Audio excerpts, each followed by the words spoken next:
Hey, young fella. Gee, buddy, I'm talking to you. Out for a drive in Italy today? Nothing better than driving around Italy in your own car. You got your license? Oh, but that's a U.S. license. Where's your Italian license? Oh, a scofflaw, eh? You know there's serious penalties. They can fine you up to 30,000 euros. They can take your car, even put you in jail. FAFO, Mr. Expat. You better get it together.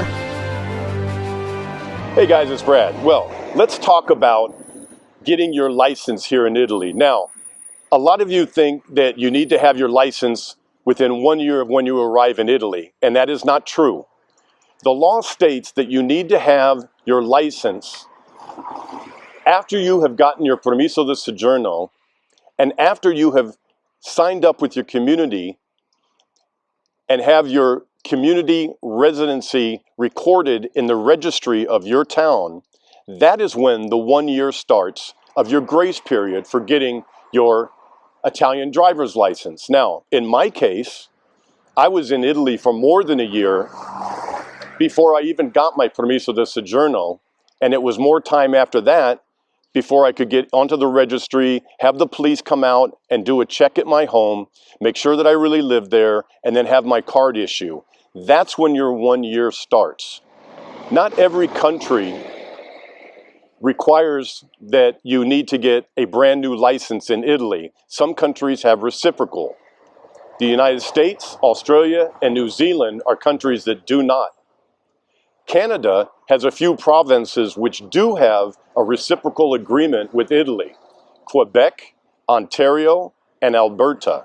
Anywhere else in Canada, my best knowledge right now is you're going to have to go through the entire process.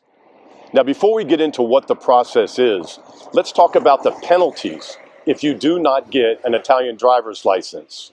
If you are caught driving illegally in Italy, you are subject to fines up to 30,000 euros. I'm not saying that's what they're going to hit you with, but that is a possibility. They can confiscate your car if you're driving without a license.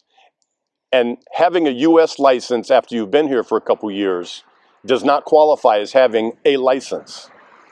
If you make repeated offenses and basically say, I'm never getting my license, and you happen to be pulled over, or worse, you get into an accident, you could face jail time of up to 1 year.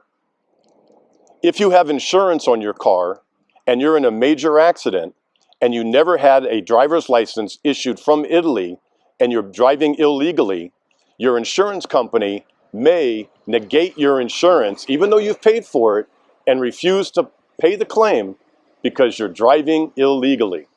This is a good time to talk about the 90-day bounce and how that may benefit you.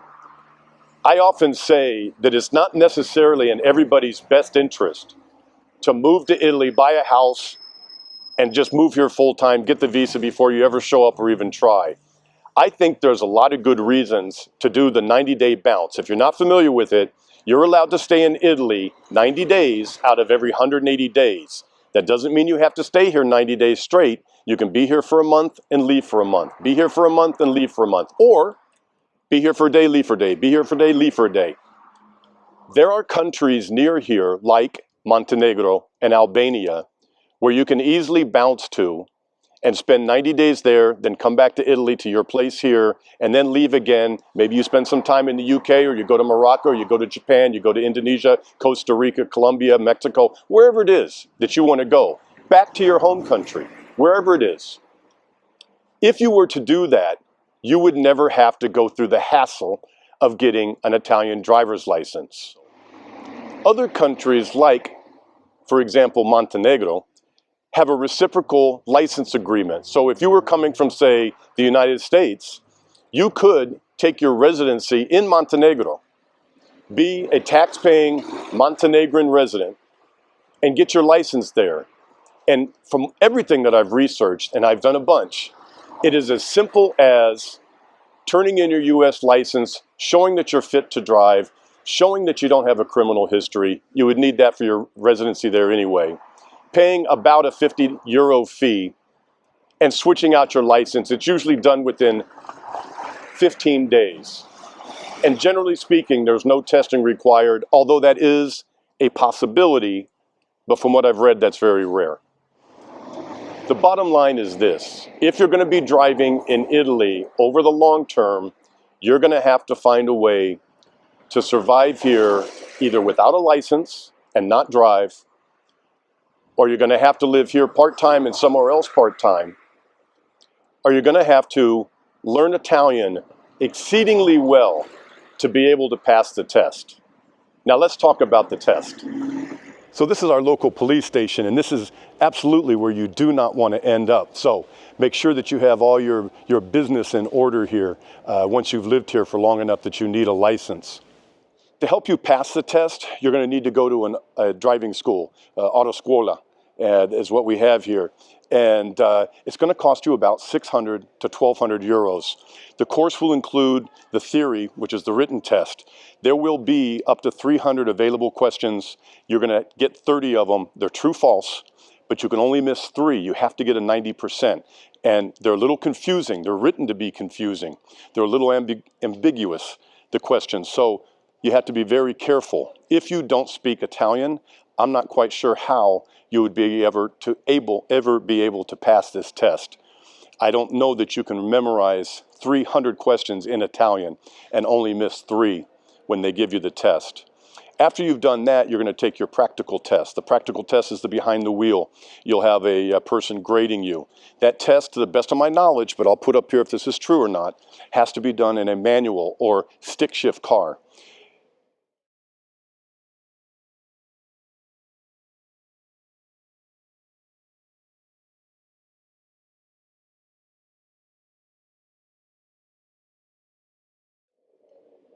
After that, you will get your temporary or provisional driver's license, and you will have a gigantic P. Think of it as the scarlet letter of driving here in Italy. That will go on the back of your car, which, by the way, has to be a very small car. How small? Kind of like this car or that black car. You have to drive a car that has a very small horsepower percentage on it. So these are all the things you're going to have to do to be able to get your driver's license here in Italy. And it is massively important that you get it done at some point. Now, let's go take a test and see how you guys do.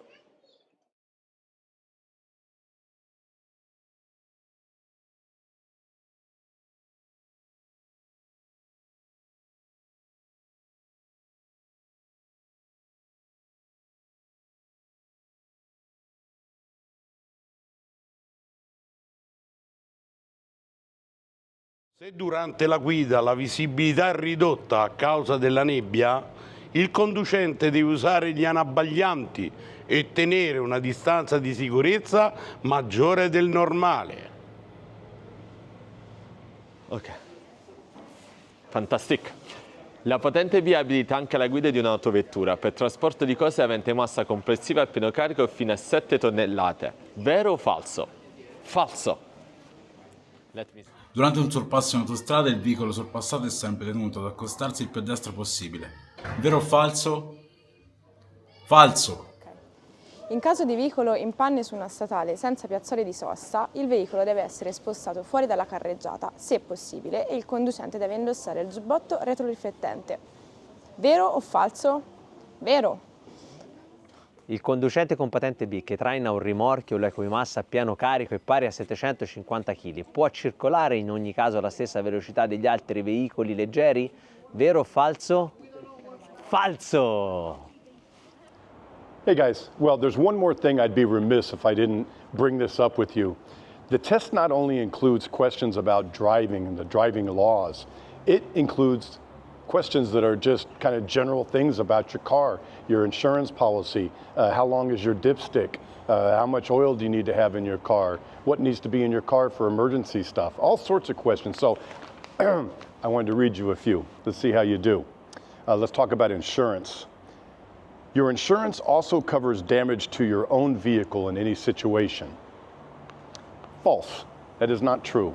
I can tell you I was lucky I had a gold-plated commercial policy on my car here in Italy that I bought here through a shell company about 4 or 5 years ago, because we got hit by a hailstorm that would have never been covered on a regular Italian policy. They paid for absolutely everything, including the rental car. So don't be cheapy on your policy. Chances are at some point your windows are going to get busted in, or you'll get hit by hail or something odd, a wild boar, another big problem around here. The green card, the Carta Verde, allows you to drive your Italian insured vehicle in many non-EU countries. That's true. Generally speaking, your Italian policy is going to cover you anywhere you want to go in the EU. But if, say, you wanted to go to Albania or Montenegro, you would have to get a green card issued by your insurance agent that shows that they will cover you in that country. You'll also need to bring all your documentation for the car. It's very important.